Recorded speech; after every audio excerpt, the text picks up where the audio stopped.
I think the Silvia is back, one way or another. It's been, what, 7 years now?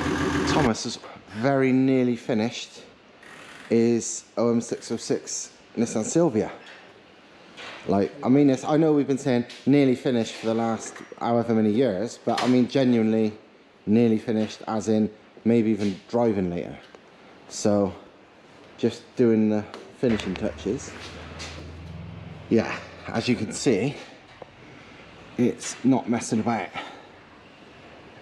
Adjustable, everything. Obviously the engine originally was right back there. I mean, where was the sump originally? Well, here? The engine S14 was starting from here. Yeah. These are the old engine mounts. They were solid. Yeah. Okay, this here. At this position, this was in the middle of the gearbox. Gearbox was finishing roughly here. Yeah. So the whole engine and gearbox was exactly here, pretty much. This obviously now, I broke the car because I put something very, very heavy in it. So it's not suitable for... Yeah. It's no longer the time attack weapon it once was. No. But crazy good fun. It's still, this should be great fun. We'll soon find out. But it's more of a Mad Max style. Yeah, yeah. It's less time attack, more Mad Max. But as you can tell by the flat panels there, the thing once was completely flat underfloor, right the way across to. I mean, it had like a giant front splitter, and it carried on to a massive rear diffuser. This was all completely right across, flat, and there was actually no jacking points underneath. No. So that's the point. You had the jacking points. I had like a rally style there. So I welded inside the chassis. So you put the tube here and jack it up from here because it was nothing. But obviously it's all ruined now, so it needs a new one. Yeah, obviously at the back, same again. Adjustable everything, different hubs. You got obviously you got serious brakes front and back. Like I said, it was originally built as a time attack car. So front and rear. Proper brakes. I mean, you said running 285 wide 295. tires, 295 front and rear. Yeah, now on the front I got the smaller tires, smaller wheels, because that was for the two drift section we actually done together. Yeah. Do you remember? A long time ago that was, So I got a different setup on the front, same for the geometry. Yeah. Obviously to make it have more lock and all stuff. Nothing crazy, but it's still kind of like... Still a hell of a lot of lock. Good enough, you know. But standard radiator from the S14, which usually people swap them for the bigger ones at the front. This was mounted behind, obviously with those aluminium panels which I just ripped off. And this was the only exit from the hot air from the radiator, which is, you arguably would say, is tiny, right? Yeah. There was no problems whatsoever in a truck. So as soon as you can maintain the speed, works brilliant. 420 brakes, the engine was pushing, standard radiator on the back, tiny holes through. It was mint. It was perfect. And yet people at the front have issues and try and fit bigger ones and this, that, the other. So it shows that rear mounts are, you know, because people say, oh, they don't work as well. They actually work better when they're designed properly. People concentrate on getting inside the radiators, right? Yeah. Which that's not the problem. The problem is getting the hot air out. Yeah. I mean, my inlets are only the 2 or 3 inch pipes. Yeah, exactly. It's nothing. Yeah. It's absolutely nothing. This is like really small amount of flow. Yeah. So that's not the problem, getting it out, is to get it out. Yeah. Usually I use super radiators because they're fairly big. And this one again, because I had it lying around, it's a Nissan Patrol. And it's Aluminium radiator, so this one is huge. Yeah, that is not gonna, I mean, that's an SR one, look. This is probably... If you consider the thickness, probably 5 times bigger. I would say it's at least twice as thick, but it's also at least more than a third bigger, almost twice. I wouldn't say exactly twice, but almost twice the frontal areas, over a third looking at that to that without measuring it. But thickness, you look at the core. Well, you know what, let's put it on top. Let's put it on top. I would say double. Double the core. Actually, it would be funny to see the comparison. Yeah. Let's put it on that angle. Oh, fuck me, yeah, that's pretty much what I said. It's nearly half, even in core surface, because it's taller, it's a lot taller. I mean, look, you got an inch and maybe 3 inches in total height, and over a third, I mean, yeah, way more than a third, not a half, but way more than a third in length, and the thickness is double. Yeah. So yeah, that's a fuckload more. And when that used to cope, but you see, this is kind of funny because sometimes, like, I really like Japanese guys. That guy I told you about, the MR2. Yeah. We set the Tsukuba lap record with the MR2, and uses standard brakes, standard arms on the suspensions. People, when they build race cars, drift cars, everyone is upset to put the better kit. Everything is available on the market, shiny, bay, because everything has to be improved. But sometimes you don't have to. I mean, this is a proof that standard radiator in that application work just great. Yeah, it's usually just optimizing what's there, because that's the trouble, isn't it? They change it because they think it's not good enough. It's like, no, it's good enough, but you're not using it to its potential. Exactly. Yeah. I mean, we spend quite a lot of money on this car. It's not really a big problem to buy an aftermarket bigger radiator. Yeah. Make sure you need it first. Yeah, exactly. Do you know what I mean? Yeah. Last little bit I haven't shown you on this. Obviously, I've shown you the engine a million times when it's sat there and everywhere else. But the plenum is done now. That's a lazy job. Yeah, it's Thomas's supposedly lazy half-hour job that still looks like something I could only dream of making, and better than 99% of these fucking aftermarket fancy ones. But he's literally got the standard inlet, welded up the original underneath, and built that to go there.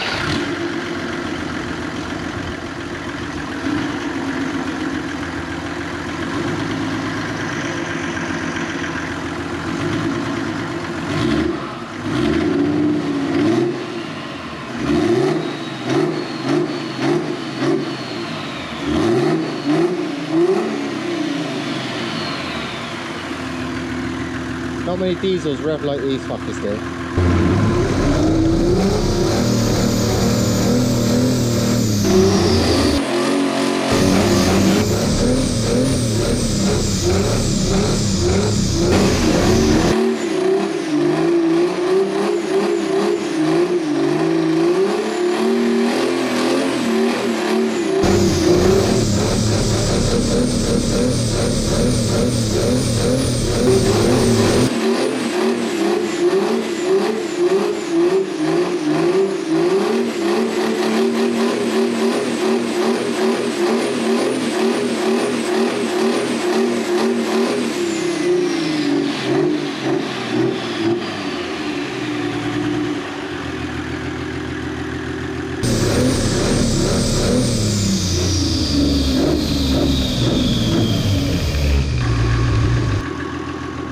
The Silvia's back, one way or another. It's been, what, 7 years now?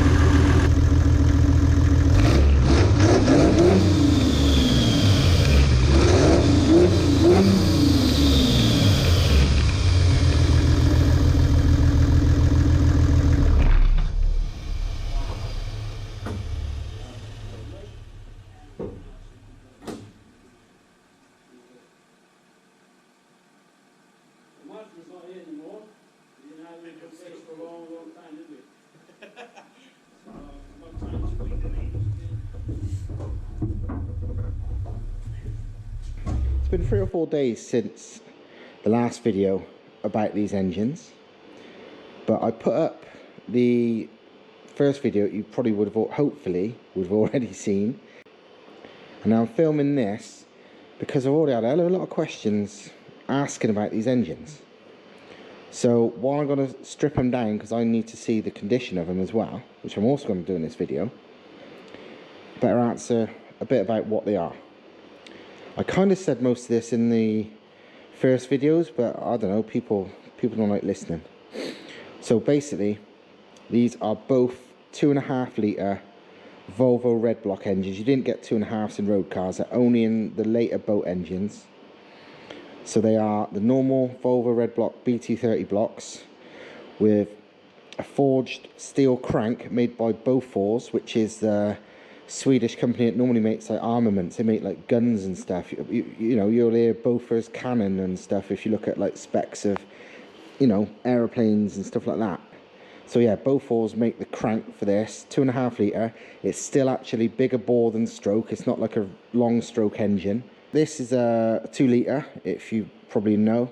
The reason it's 2 litre is it's the same stroke as a 2.3, just smaller bore. These are the same bore as a 2.3, but bigger stroke, and that's what makes it 2.5. The plan is to replace the 2 litre from here, the 2 litre bottom end, with a 2.5 litre bottom end. I'm gonna stick with the 8 valve head, because although I've had loads of questions already, for my goals, the 16 valve head has no advantage to me.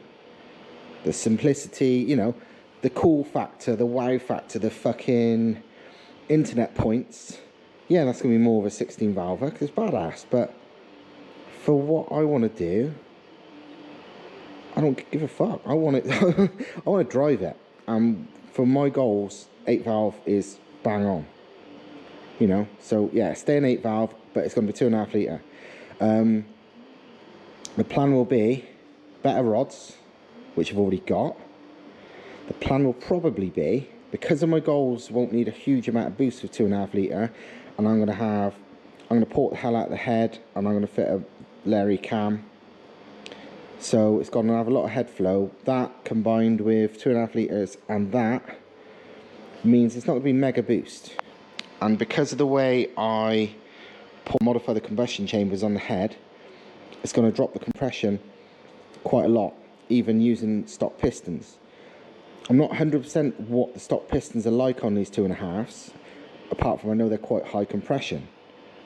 But considering the stock pistons on the normal red blocks are good for like well over 600 brake, even the NA ones have been proven at well over 600 brake, I suspect these are absolutely fine as well. So I'm going to go decent rods, stock pistons, modified combustion chambers, which will drop the compression. It'll still be high. It'd be less than 9 though. And yeah, I'm not going to go for big power. Same power goals as that. But the difference will be, with 2.5 litres, this is going to be a fucking absolute beast when it comes to torque and response and blah blah blah. So that's what I'm doing it for. These engines, it's called an AQ151, this is called an AQ171. Again, both Volvo red blocks, but this is the Penta boat engine designations. Neither engines make huge power as standard, because it's in a fucking boat. It's not about peak power. But the bottom ends, I need to take this apart and check, you know, how good they both are. Going by how fresh they look, I'm suspecting they're probably both fucking bang on. But we'll take it apart and have a nosy. So for now, that is just how they are. Obviously the marinized parts, or this is like basically like an equivalent of a header tank and stuff like that. I'm going to demarinize them because I don't need any of them. And then they will be basically the same as, you know, red blocks on road cars.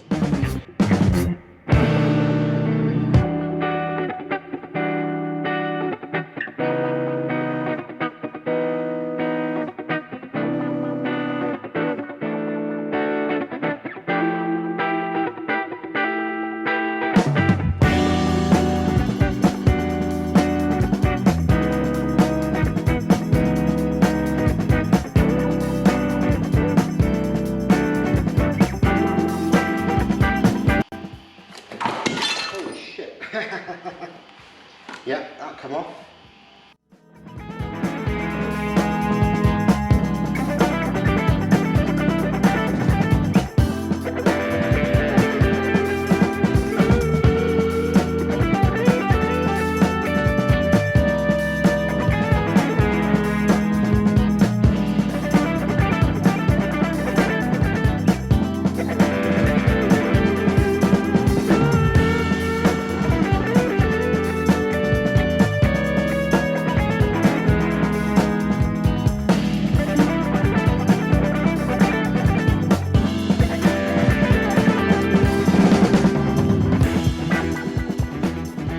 Right, here's an interesting one, which again kind of proves you shouldn't just take one little glance at the internet and believe it. I initially thought these engines were 135 brake and 150 brake standard. Well, basically that's bollocks. The 2.5 8 valves all make 146 standard. The 2.5 16 valves all make 167 standard. So yeah, they're quite, you know, pretty bloody good. I mean, obviously it's 2.5 litre, so it don't sound much for an NA 2.5 litre engine, but it's for a boat where, I mean, if you look at peak power is like not even 5,000 RPM. They're not made for, you know, high RPM, because it's for a boat. If it's for a performance car, you could easily end up making a shitload more, but 167 at not even 5 grand is going all right. If I can make that you know, imagine if I can make this 2.5 make best part of 200 NA, then my goal of like 400 only comes at 1 bar. It's not even trying. And to be honest, if it's already making, you know, with a decent cam and headwork, that's not exactly beyond the realms of possibility. Right, intake ports. They are definitely a better design than the 530 ones. I can see that. They look really good.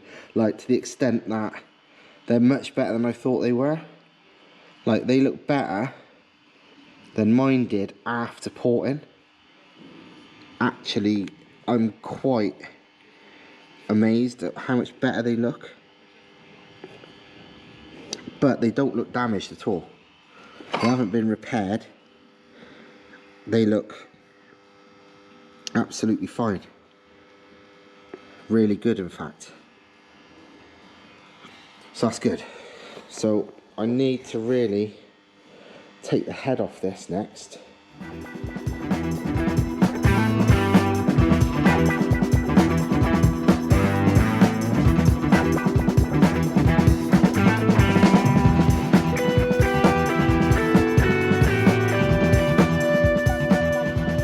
The bottom end looks fucking mint. I'm very happy with that. I mean, look at it. You see yourself.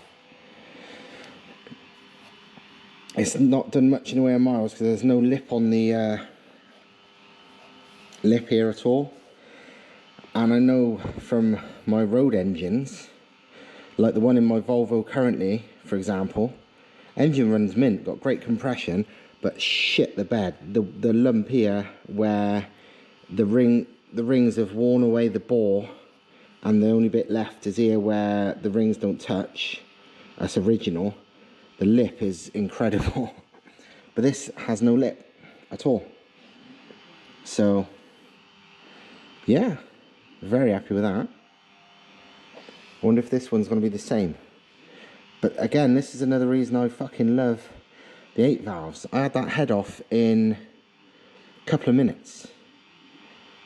You know, and it actually took me a lot longer than it would have normally, purely because it's not mounted to anything, it's just sitting on bricks. So I was struggling to undo the head bolts without knocking the whole thing off its mounts onto the floor. I wanted it to stay stood up. So I was sort of grappling with it. But yeah, it's so easy to whip the heads off these, it's unreal. Let's have a look at the head as well. We know the bottom end is brilliant. Head is the actual top half of it is absolutely fucking tidy, very tidy, cleaner than any road red block head I've ever seen. This is the action side, and fuck me, it's tidy. No sign of anything bad at all. Really happy with that. I now really also, you probably can't remember, but I remember from working on it and porting that other one, the combustion chamber design on this one is a little bit different, a little bit better. Even the plug angle's different. So far, very, very good. Very, very happy. Right, it's another day. Obviously, you've already seen me take the head off the 8 valve. You saw me take the cam cover off the 16 valve, and it's immaculate, like ridiculously immaculate. I mean, look at that. It's nuts. I still can't really get over that.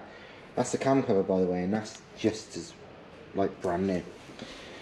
But I gave up the other night before I took the head off because it was late, I couldn't be bothered. So I'm going to do that today just to check if the bottom end is as good as I hope it is. It's a 2-part head, so you've got all the valves and everything in the bottom part, And the top part, you see the sealant here, that's like basically the cam carrier.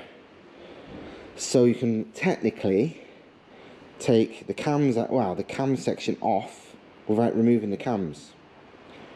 Everywhere I've read seems to say you take the cams out and blah blah blah, but from what I can tell, if I undo the silver bolts, silver nuts, so these ones in the middle plus the halves on the cam caps, and leave these ones in, I should be able to pull it off with the cams in and get to the head bolts and get the head off. I've never seen it done like that, but I don't see why it shouldn't be done like that. So I'm going to try that, because I don't need to take out the cams, and it saves a lot of hassle with, you know, dismantling stuff I don't need to. So let's have a go.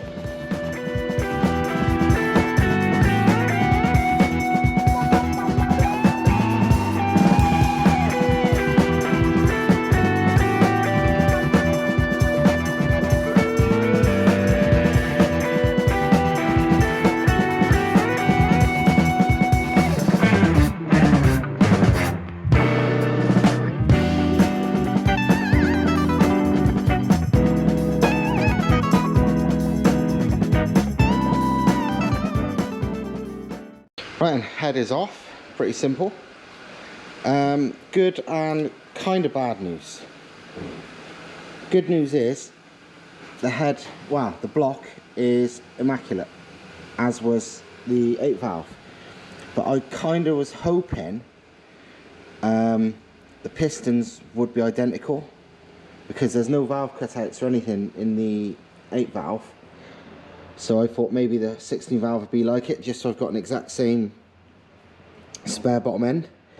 But no, 16 valve, almost understandably, because nearly every 16 valve engine on the planet's like it, has got valve cutouts. Which, yeah, not really, it's not a killer. I could still run an 8 valve head with 16 valve cutouts, but the fact that it takes away some of the meat of the piston is less what I'd want, basically. But they are mint, so yeah. Even though I'm not likely to use the head, it's fucking mint, as I kind of guessed it would be. Looks like it's got stainless steel valves as well.